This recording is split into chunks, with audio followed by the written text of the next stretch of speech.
melaksanakan aktivitas pembelajaran pada pagi hari ini. Sebelum kita mulai pembelajaran di pagi hari ini, terlebih dahulu kita berdoa kepada Allah Subhanahu wa Ta'ala agar dalam proses pembelajaran diberikan kelancaran dan kita mendapatkan ilmu yang bermanfaat. Amin Allahumma. Amin. Saya minta untuk ketua kelas mempersiapkan untuk memimpin doa. Siap gerak berdoa mulai.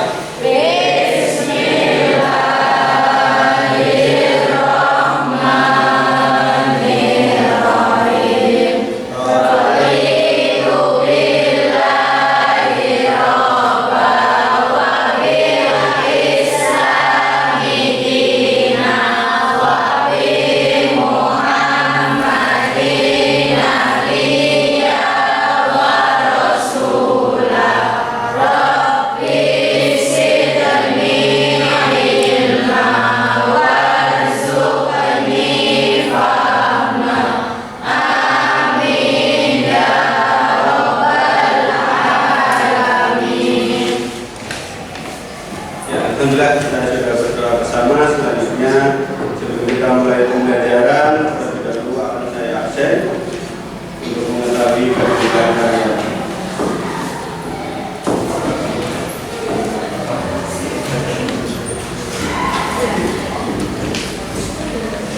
Yang pertama yaitu Aina Maryama,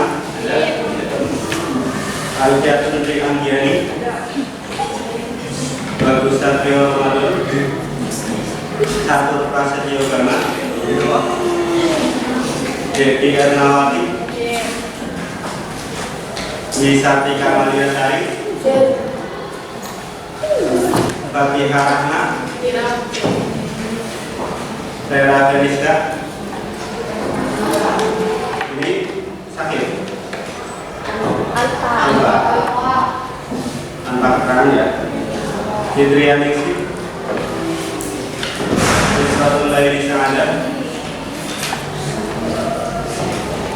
Hesti Wahyuni, Ivan Sidik Alfianti, Indah Nurbiani, Indri Fitriana Bila, Ismat Laini, Khairiyah Naila, Milan Rizki, Muklisah, Naila Rizki Ramadan, Ramadhani, Nova Ladi Setiawan, Lofi Dwi Kurniasih, Nurul Husna Ifatul M, Penti Purwanti, Dikit Purnama Sari, Putri Amalia, Rizky Yuliana, Rohiko Ramadan, Seri Maslihatul, Serlia, Siti Umarok, Siti Nur Hidayatul Hasanah.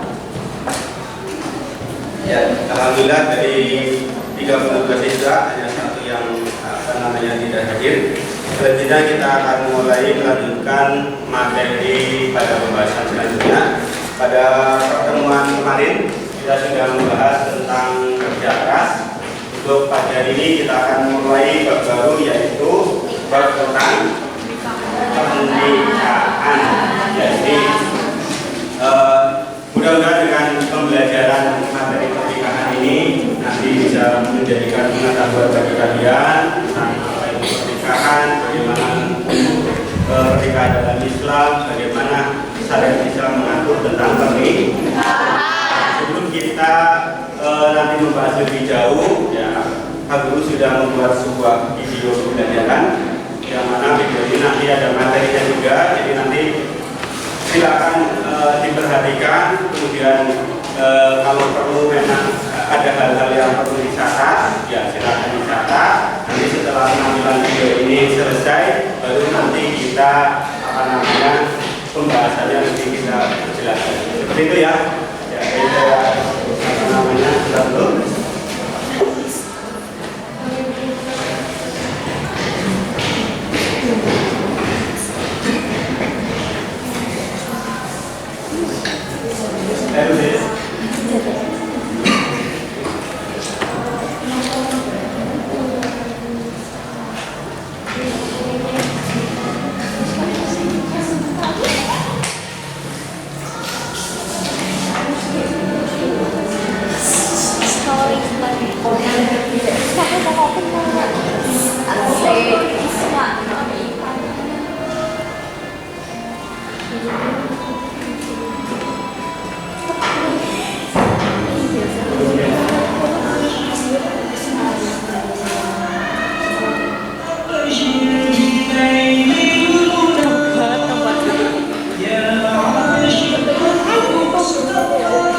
Alhamdulillah, wassalatu wassalamu ala Rasulillah Muhammad bin Abdillah, la haula wala quwwata illa billah. Yang saya cintai dan saya banggakan siswa-siswi SMK Ma'arif Nurul Tiga Larangan. Pada kesempatan kali ini kita akan melanjutkan materi pelajaran pendidikan agama Islam dan akan mengambil bab tentang pernikahan. Sebagaimana video yang sudah diputar tadi di awal, bagaimana menurut pendapat kalian? Apakah kalian sudah punya gambaran tentang apa itu pernikahan dan lain sebagainya? Hal-hal yang berkaitan dengan pernikahan, mudah-mudahan gambaran tadi bisa menggambarkan sedikit pemahaman kalian tentang pernikahan. Untuk lebih jelasnya, terlebih dahulu kita akan mengetahui tentang tujuan daripada pembelajaran bab pernikahan ini. Adapun tujuan pembelajaran pada bab pernikahan ini adalah yang pertama, kita akan mengetahui dan memahami tentang pengertian pernikahan. Kemudian kita akan mengetahui dasar daripada pernikahan. Selanjutnya yaitu kita akan mengetahui hukum menikah. Kita akan mengetahui rukun dan syarat pernikahan, kewajiban dan hak suami istri, memilih pasangan yang baik, dan tujuan hukum menikah. Baik anak-anakku sekalian yang saya cintai dan saya banggakan, untuk materi yang pertama yang akan kita bahas yaitu tentang pengertian menikah. Pengertian menikah bisa ditinjau melalui dua hal. Yang pertama secara bahasa dan secara istilah. Adapun secara bahasa, menikah berarti menyatukan atau bertemu. Sedangkan pengertian menikah secara istilah yaitu suatu ikatan lahir batin antara seorang laki-laki dan perempuan untuk hidup bersama dalam suatu rumah tangga melalui akad yang dilakukan menurut hukum syariat Islam. Baiklah, untuk yang akan kita bahas adalah tentang dasar pernikahan. Untuk dasar pernikahan tersebut bisa kita dapati dalam firman Allah Subhanahu wa taala, yaitu dalam surat Ar-Rum ayat 21. Kemudian ada juga hadis yang diriwayatkan oleh Imam Bukhari, Muslim dan Imam Tirmidzi dan lainnya, dan Undang-Undang Nomor 1 Tahun 1974 tentang perkawinan. Dasar pernikahan yang pertama yaitu surat Ar-Rum ayat 21 yang berbunyi, A'udzu billahi minasy syaithanir rajim. Bismillahirrahmanirrahim. Wa min ayatihi an khalaqa lakum min anfusikum azwajan litaskunu ilaiha wa ja'ala bainakum mawaddatan wa rahmah. Inna fi dzalika laayatin liqaumin yatafakkarun. Shadaqallahul azim. Yang artinya, dan di antara tanda-tanda kebesarannya ialah Dia menciptakan pasangan-pasangan untukmu dari jenismu sendiri agar kamu cenderung dan merasa tentram kepadanya, dan Dia menjadikan di antaramu rasa kasih dan sayang. Sungguh pada yang demikian itu benar-benar terdapat tanda-tanda kebesaran Allah bagi kaum yang berpikir. Dalil selanjutnya yaitu kita dapati dalam sebuah hadis yang diriwayatkan oleh Imam Bukhari, Muslim, Tirmidzi dan lainnya yang berbunyi, Ya ma'syara syabab, man istata'a minkumul ba'ata falyatazawwaj fa innahu aghaddu lil basari wa ahsanu lil farji wa man lam yastati' fa 'alaihi bis-shawm fa innahu lahu ijabun. Yang artinya, wahai para pemuda, barang siapa di antara kalian berkemampuan untuk menikah, maka menikahlah, karena nikah itu lebih menundukkan pandangan dan lebih membentengi farji atau kemaluan. Dan barang siapa yang tidak mampu, maka hendaklah ia saum atau berpuasa, karena berpuasa itu dapat membentengi dirinya. Hadis riwayat Bukhari, Muslim, Tirmidzi dan lainnya. Sedangkan untuk undang-undang pernikahan yang berlaku di negara Indonesia yaitu Undang-Undang Nomor 1 Tahun 1974 tentang perkawinan. Karena kita sebagai bangsa Indonesia tentu harus mentaati undang-undang yang berlaku di negara Indonesia. Baik anak-anakku sekalian, untuk selanjutnya kita akan mempelajari tentang rukun dan syarat nikah. Untuk rukun nikah sendiri itu ada 5. Yang pertama adanya calon suami, yang kedua adanya calon istri, yang ketiga adanya wali, kemudian yang keempat adanya 2 orang saksi, dan yang kelima adanya ijab dan qabul. Kita bahas yang pertama dulu, yaitu tentang calon suami. Calon suami itu syaratnya yang pertama adalah beragama Islam, karena dalam agama Islam itu tidak sah kalau nikahnya bukan sesama muslim. Yang kedua atas kehendak sendiri tanpa ada paksaan. Yang ketiga bukan muhrim, artinya orang lain, ya, artinya bukan orang yang masih punya hubungan darah. Yang keempat tidak sedang melaksanakan ihram haji. Tapi kalau ihram haji sudah dilaksanakan maka boleh menikah, yang penting tidak sedang ihram haji. Rukun yang kedua yaitu calon istri, syaratnya yaitu beragama Islam. Yang kedua tidak terpaksa, yang ketiga bukan muhrim, yang keempat tidak bersuami, yang kelima tidak sedang dalam masa iddah, dan yang keenam tidak sedang ihram haji atau umroh. Jadi sekali lagi ya, untuk syarat istri, calon istri adalah beragama Islam, tidak terpaksa, bukan mungkin, tidak bersuami, tidak sedang dalam masa iddah. Kalian tahu masa iddah? Masa iddah itu adalah masa menunggu. Menunggu dikarenakan ya setelah terjadinya perceraian atau suaminya meninggal dunia, jadi ada masa iddah yang harus dipenuhi terlebih dahulu, tidak bisa langsung menikah. Kemudian rukun yang ketiga yaitu adanya wali. Wali itu berarti dari pihak calon istri, mulai dari bapaknya atau misalkan pamannya atau kakak adiknya yang laki-laki. Itu syaratnya yang pertama yaitu mukallaf, ya, beragama Islam, dewasa, berakal, sehat, tidak gila. Kemudian laki-laki yang berbeda. Dan yang ketiga syaratnya yaitu adil. Yang keempat syaratnya tidak sedang ihram haji atau umroh. Untuk rukun yang keempat yaitu adanya 2 orang saksi. 2 orang saksi ini dengan syarat yang pertama beragama Islam, kemudian dewasa, kemudian sehat akalnya, tidak gila, dan tidak fasik, dan yang kelima adalah hadir dalam akad nikah. Rukun nikah yang kelima atau yang terakhir yaitu adanya ijab dan qabul.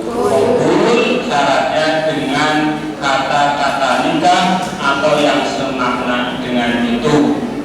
Untuk pengucapan ijab dan qabul itu harus beruntun. Artinya ketika ijab sudah dilafalkan maka harus langsung disambut dengan ucapan qabul. Baik anak-anakku sekalian, selanjutnya kita akan mempelajari tentang kewajiban suami dan istri. Apa saja kewajiban suami, apa saja kewajiban istri. Yang pertama sebagai suami, jadi setelah menikah itu yang tadinya bebas saja mungkin, ya itu kemudian setelah menikah menjadi suami.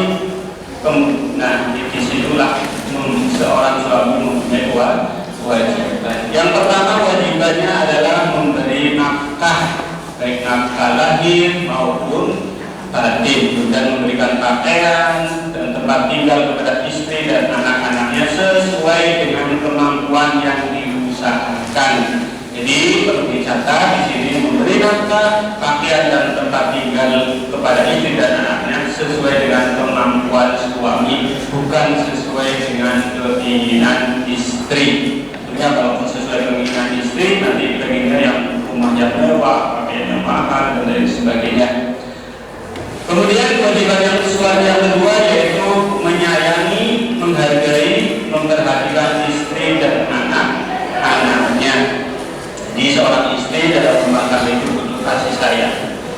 dihargai bahwa istri sangat penting dalam kehidupan rumah tangga, dan anak-anak juga perlu diperhatikan juga istri.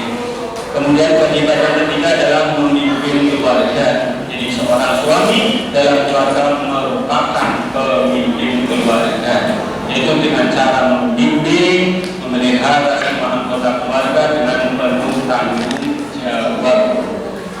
Kewajiban yang keempat bagi suami adalah membantu istri dalam tugas sehari-hari, terutama dalam mengasuh dan mendidik anak-anaknya agar menjadi anak soleh. Jadi tanggung jawab mendidik anak-anaknya bukan tanggung jawab istri saja, tapi tanggung jawab berdua, yaitu adalah suami dan istri. Baik anak-anak sekalian, selanjutnya kita akan mempelajari tentang kewajiban istri. Setelah tadi saya paparkan tentang kewajiban suami.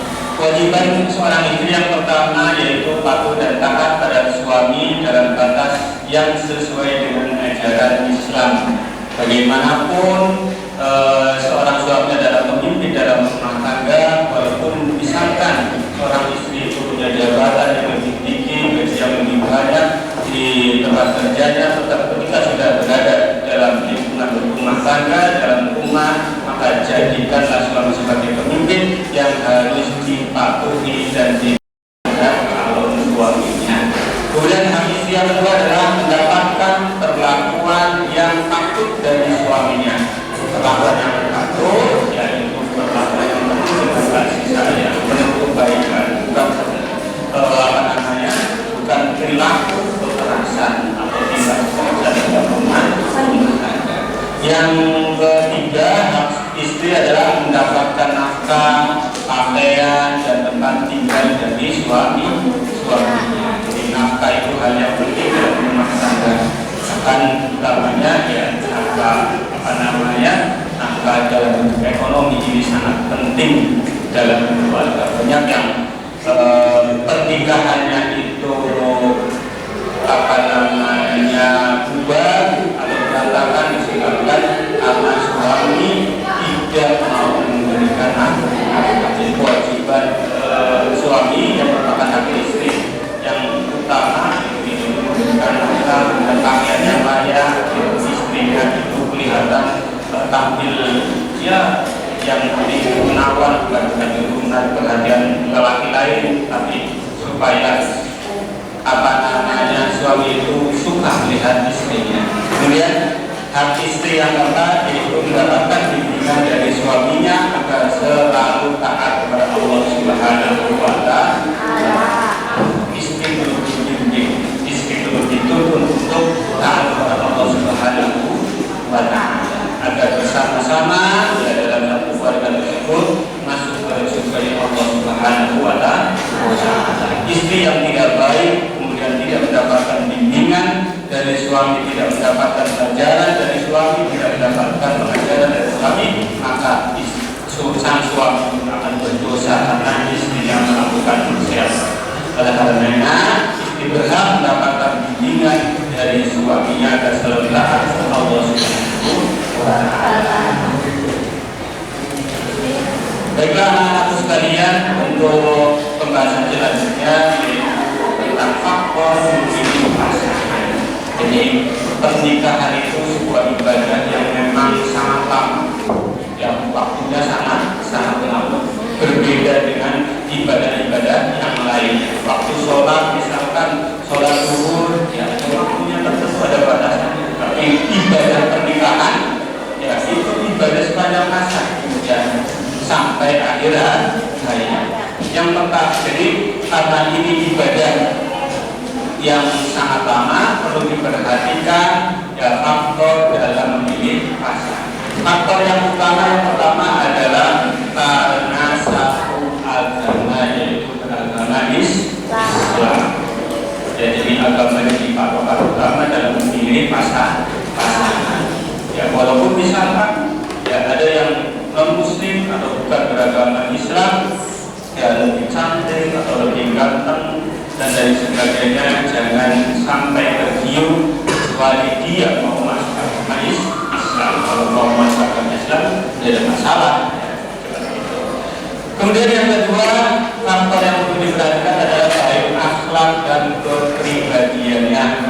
Ya, akhlak, sopan santun, ya kemudian adab, ya kepribadiannya baik. Itu jadi pertimbangan juga.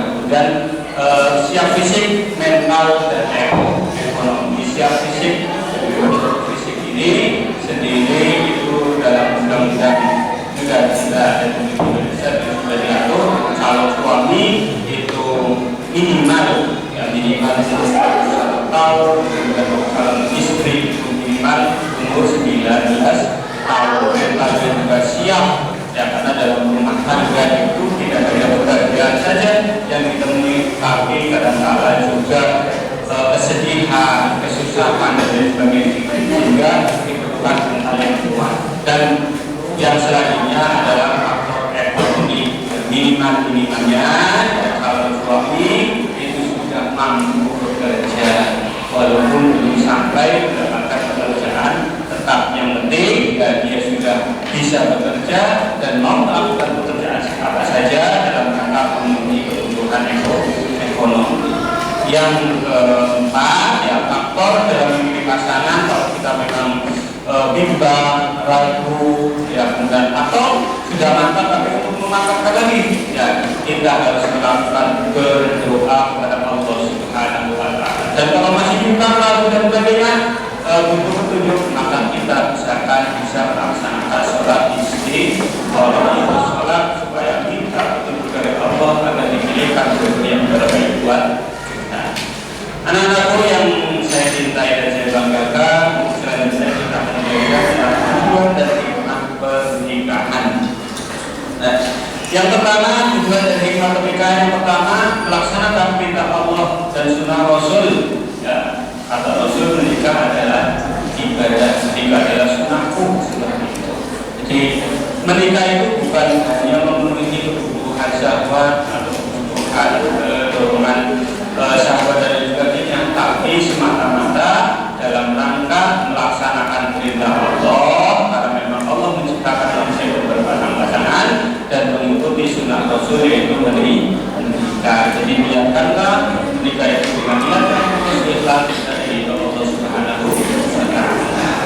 Kemudian yang kedua yaitu mendapatkan ketentraman dan kebahagiaan dengan membina rasa kasih sayang. Jadi orang menikah itu mencari ketentraman, orang menikah itu mencari kebahagiaan. Jadi misalkan mudah-mudahan pernikahan tersebut ya tidak ada tindak kekerasan. Tujuan dari hikmah pernikahan yang ketiga yaitu memenuhi kebutuhan seksual yang halal dan suci serta memperoleh keturunan yang lestari. Ya, setiap manusia punya dorongan kebutuhan seksual. Islam pun memahami, ya ajaran Islam sangat memahami. Oleh karenanya, ya Islam memberikan jalan bagaimana kebutuhan seksual itu disalurkan secara halal, ya guna tadi memenuhi kebutuhan seksual dan untuk memperoleh keturunan yang sah. Tujuan dari hikmah pernikahan yang keempat yaitu menikah sebagai alat kendali agar tidak terjerumus pada kemaksiatan atau dengan menikah maka ya mudah-mudahan tidak sampai terjerumus pada kemaksiatan yaitu perbuatan zina. Nauzubillahi min dzalik. Karena sudah ada penyaluran yang sangat benar, penyaluran yang sudah diperbolehkan oleh Allah Subhanahu wa Ta'ala. Jangan sampai menuruti hawa nafsu. Tujuan dari pernikahan yang kelima yaitu mempererat silaturahim antar keluarga suami dan istri. Dengan bersatunya suami dan istri tidak hanya menyatukan dua insan yang berbeda, tapi juga menyatukan dua keluarga yang berbeda. Baik, anak-anakku, ya siswa-siswa SMK Maryam Ibnu Jalalanan yang kami cintai dan kami banggakan, pemaparan tentang pernikahan yang mudah-mudahan dengan pemaparan tadi bisa bermanfaat dan mudah dipahami oleh kalian semuanya. Saya Dewi, wassalamualaikum warahmatullahi wabarakatuh. Waalaikumsalam warahmatullahi wabarakatuh. Baik, itulah anak-anaknya video yang sudah terbuat untuk menunjang pembelajaran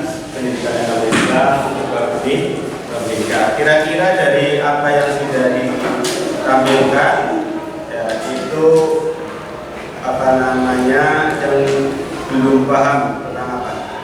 Nanti kita ini slide-nya.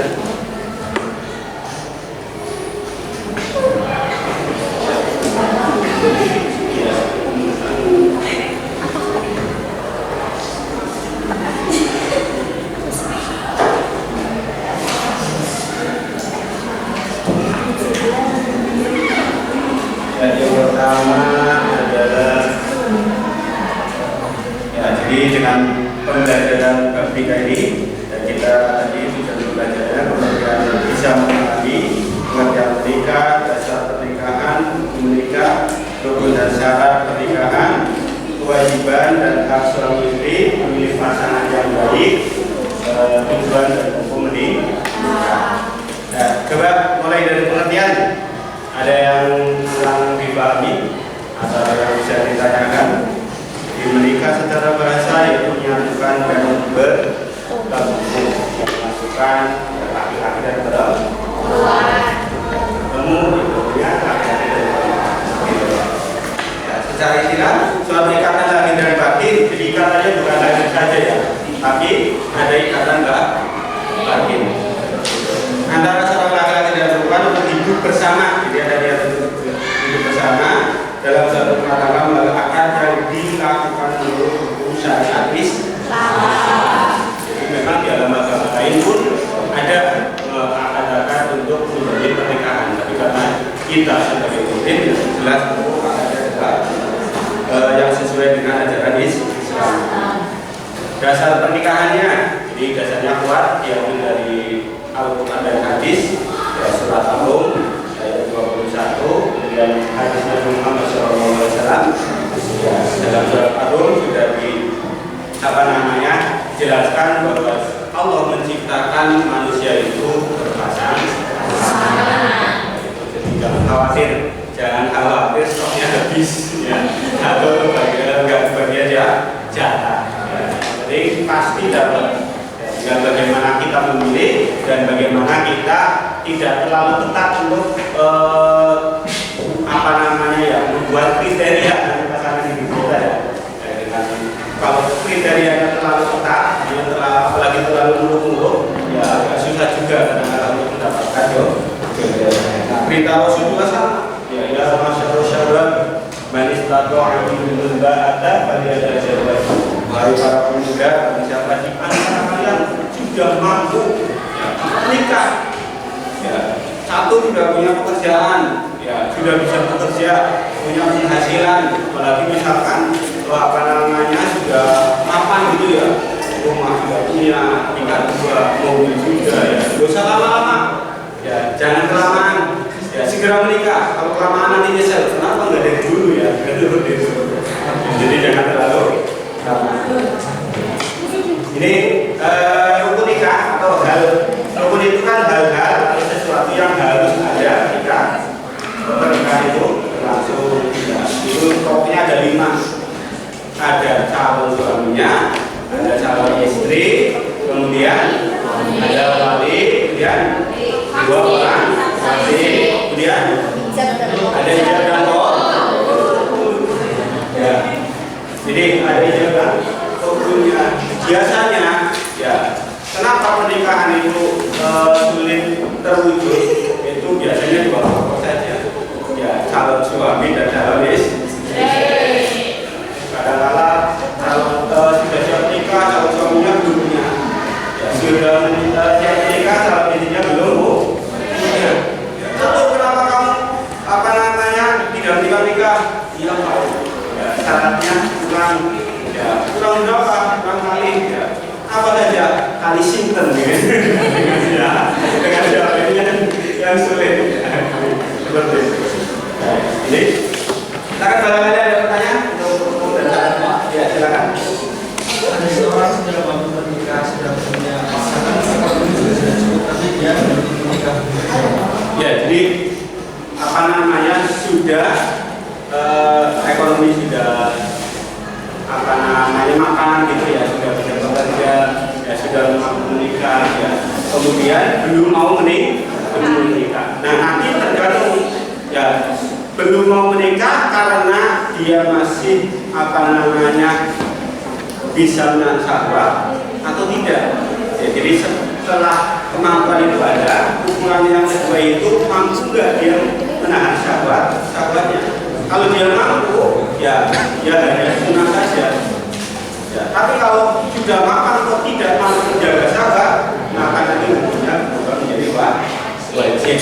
Ya, ini perlu kita sampaikan. Nanti ada penyampaian materi tentang hukum nikah tadi. Jadi selain materinya bagaimana, maksudnya sudah mampu atau tidak, dan kedua mampu menahan syahwat atau tidak. Ya, yang lebih parah misalkan tidak menikah pengen senang-senang dulu.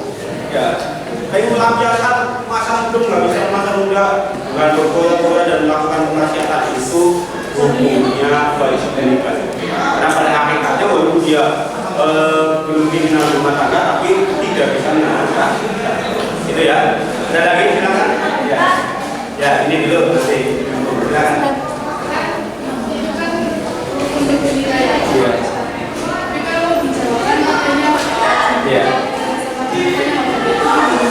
Ya, jadi memang Islam itu datang ke Indonesia. Walaupun Islam itu memang agama sudah sangat lama ya, di agama itu Masehi ya. Jadi untuk datang ke Indonesia ketika itu sudah ada agama lain, agama Hindu dan Buddha. Oleh karenanya di situ sudah ada kepercayaan. Jadi sebelum ajaran Islam itu datang dan disebabkan sudah ada kepercayaan tersendiri. Nah di situ di antara kepercayaannya adalah tentang kecocokan weton.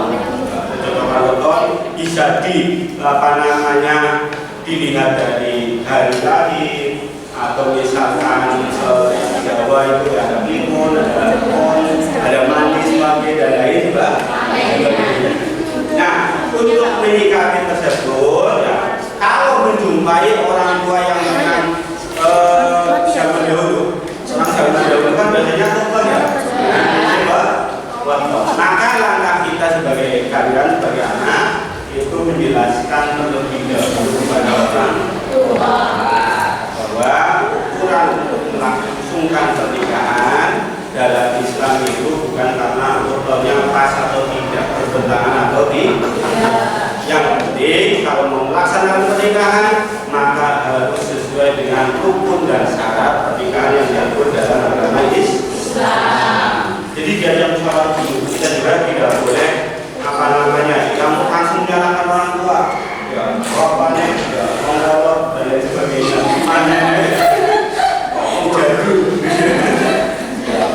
Jadi nah ketika memang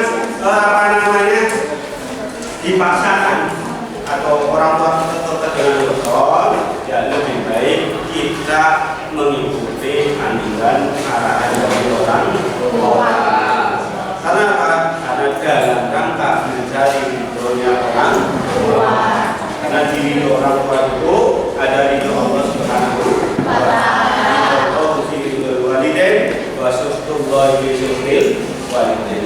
Ya ridhonya orang tua, ya ridhonya Allah itu ada pada ridho orang tua, dan marahnya Allah itu ada pada marahnya orang tua. Allah ridho, orang tua marah, Allah marah. Ya, jadi bukan berarti kita meyakini akan terjadi seperti kalau dilakukan, tidak. Tapi kita tidak memaksudkan atau tidak jadi menikah karena ingin taat mendapatkan itu dari orang tua. Gak mau menikah sampai tua. Ya, jadi itu memang belum menikah sama sekali. Iya, jadi gini, memang Rasul itu pernah bersabda begini. An-nikahu sunnati faman raghiba an sunnati falaysa minni. Menikah itu termasuk bagian daripada sunnah. Faman raghiba an sunnati falaysa minni.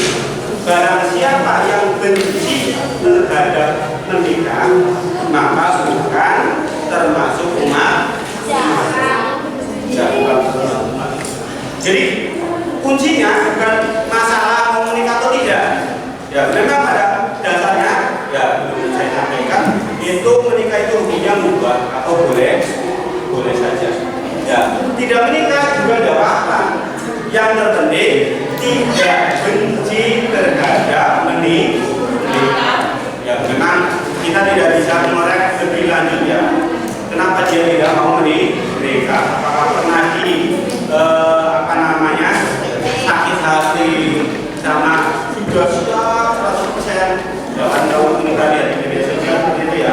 Ada orang sudah siap, sudah nyewa gedung, makanan dan sebagainya, tapi tidak jadi menikah. Mungkin ada trauma tersendiri. Jadi yang penting tidak benci terhadap pernikahan. Tapi kalau sampai benci itu malah berdosa. Dan ibadahnya kurang. Jadi nikah itu separuh dari agama. Jadi gitu ya. Untuk session ini kita sebutkan langkah selanjutnya yaitu kita akan berdiskusi. Ya, berdiskusi di sini. Bapak sudah menyiapkan perangkatnya, namanya LKPD atau Lembaga Kerja Peserta Didik. Ya, nanti di sini ada petunjuknya. Pertama nama sekolah SMK Marik dan Karangan, nama siswa atau kelompok karena ini diskusi, ya berarti nanti ditulis kelompok berapa, ya. Misalkan nanti pakai meja saja ya bukan ya, ucap saja ya biar gampang nanti berubah mejanya. Nanti kelompok 1 misalkan dari sebelah utara, ya, kelompok 1 ya, ini kelompoknya 5 sampai 6. Ya, 5 sampai 6. Jadi boleh 5 orang atau 6 orang ya. Atau misalkan ada lebih karena ada yang berangkat ya, boleh lah 7. Ya, misalkan lagi. Tapi yang penting nama dulu aja wis. 6 ya ada kelompok 6, nanti kelompok berapa? 1, nanti 2, 3, 4, 5, mungkin 5 atau 6 kelompok ya. Nah, kemudian namanya disebutkan siapa saja gitu ya. Kemudian di sini kelas tidak ada, kelas 12 tinggal ditambah kelas multimedia 1 ya, masih tidak ada untuk pembelajaran. Nah, untuk mengerjakan juga yaitu buatlah kelompok terdiri dari 5 sampai 6 orang siswa dengan tertib. Ya, jadi buat kelompok silakan mejanya dirubah ya, di dipadatkan atau digabungkan ya, tidak apa-apa. Ya, untuk buat kelompok. Ya, kemudian apa yang dibahas dalam kelompok tersebut?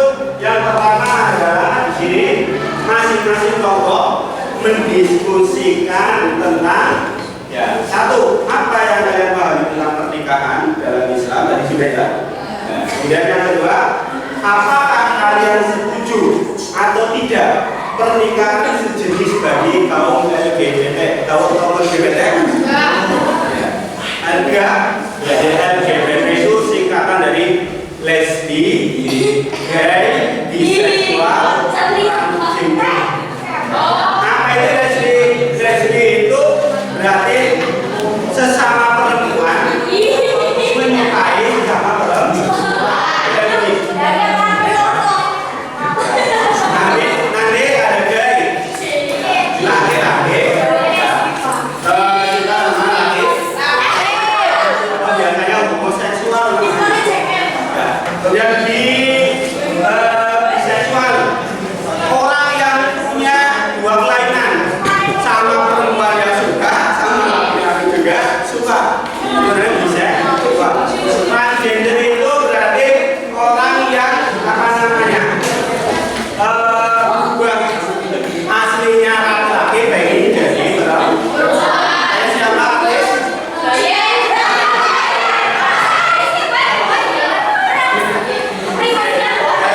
Apa namanya ya? Ada namanya dulu ya? Iya. Sudah paham ya? Ini saya lakukan gerakan. Pokoknya 6 orang tarik. Ini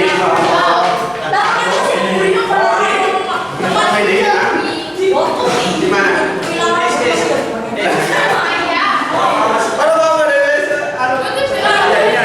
Tidak apa-apa ini. Iya. Ini nah.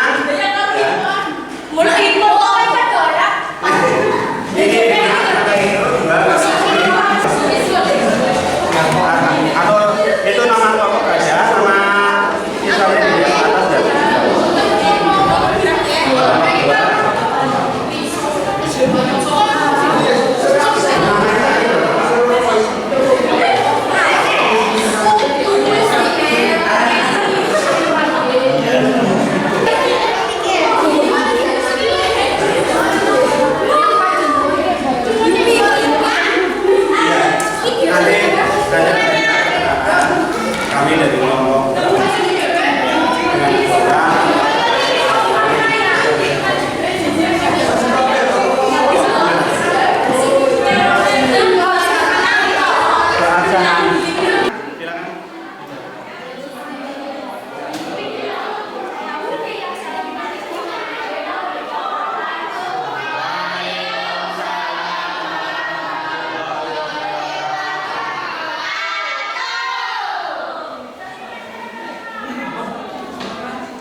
siap untuk membangun rumah tangga.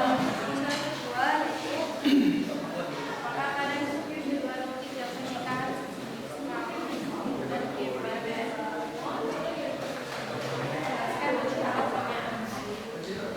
Jika alasannya Allah telah menciptakan dua jenis yang berbeda, yaitu laki-laki dan perempuan, dan ditakdirkan untuk berpasang-pasangan dan menghasilkan keturunan. Kalau laki-laki berhubungan dengan laki-laki, perempuan dengan perempuan, tidak akan adanya keturunan dan haram hukumnya. Ya, itu pemaparan dari kelompok berapa? 4? Ya, kelompok 4 kita beri tepuk tangan.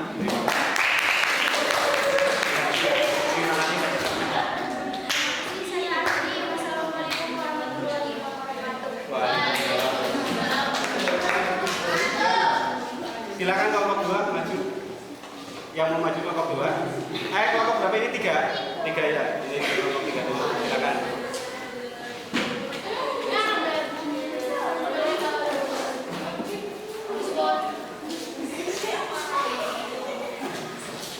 Assalamualaikum warahmatullahi wabarakatuh.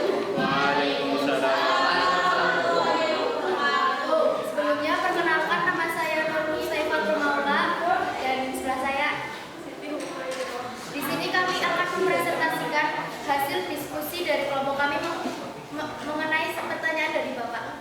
Untuk soal pertama, jawabannya yaitu menikah secara bahasa adalah menyatukan atau bertemu.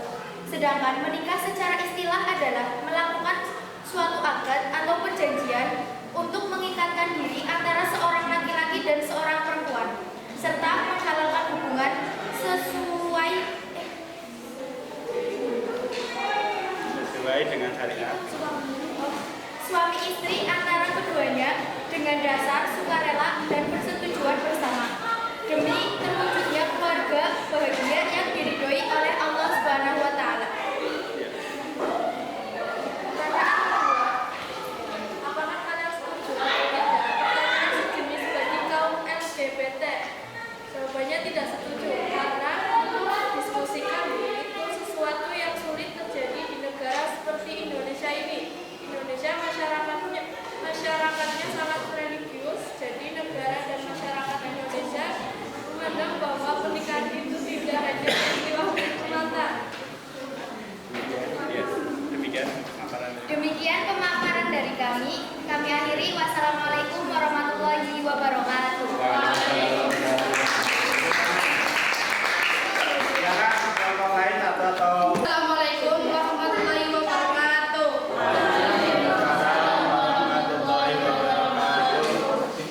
Berdirinya kami di sini akan mempresentasikan hasil dari diskusi yang telah kami buat.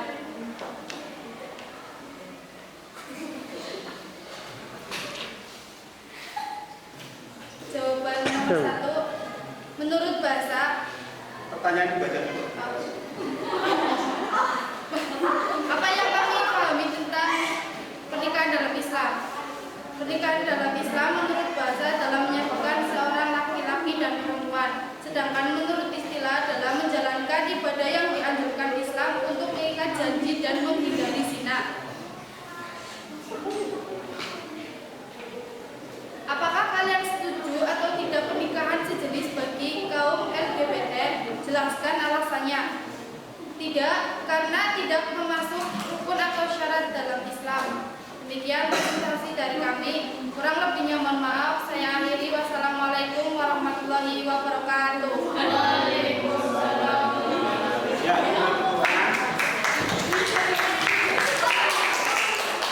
silakan kelompok lainnya.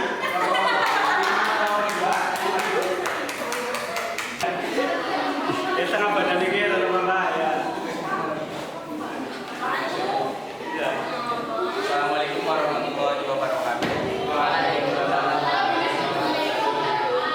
Kami dari Imam akan presentasikan hasil diskusi kami. Ya, silakan. Apa yang kalian pahami tentang pernikahan dalam Islam? Pernikahan dalam Islam berarti mengikatkan diri antara seorang laki-laki dan seorang perempuan dalam suatu akad atau perjanjian dengan dasar sukarela dan persetujuan bersama dengan tujuan untuk menghindari zina dan mempunyai hubungan yang diridhoi oleh Allah Subhanahu wa taala. Apakah kalian setuju atau tidak pernikahan sejenis bagi kaum LGBT? Tentu kami sangat tidak setuju karena dalam Islam berhubungan sama jenis itu hukumnya haram. Sekian dari kami, kurang. Bila ada kekurangan, karena yang berlebihan itu tidak baik. Saya akhiri, wassalamualaikum warahmatullahi wabarakatuh. Waalaikumsalam. Ya, kelompok terakhir silakan. Kelompok yang masih.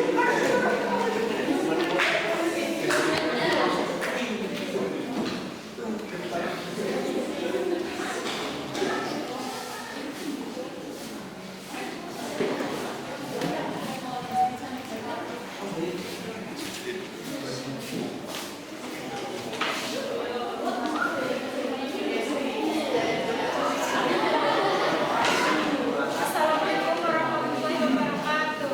Waalaikumsalam warahmatullahi wabarakatuh. Berdirinya kami di sini mempresentasikan hasil dari kelompok kami.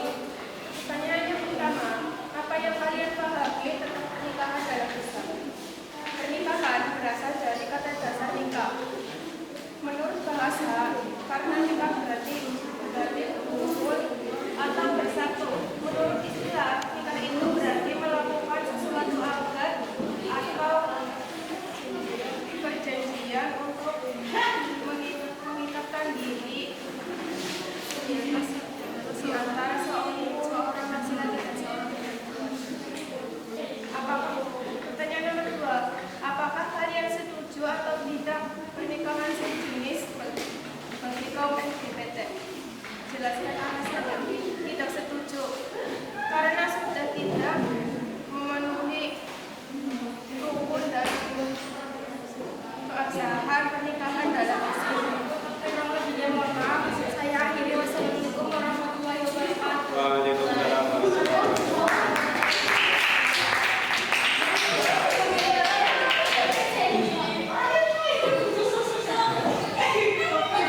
Ayo perhatikan ini dulu. Ya. Ya, alhamdulillah pada kesempatan kali ini kita sudah melaksanakan pembelajaran pendidikan agama Islam dengan tema tentang kepernikahan.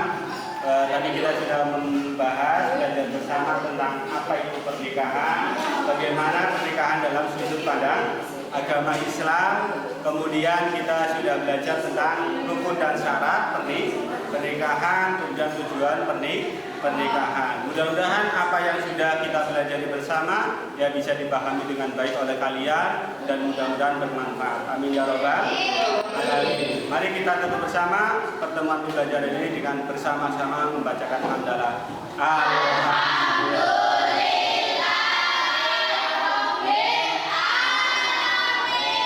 Terima kasih. Wassalamualaikum warahmatullahi wabarakatuh.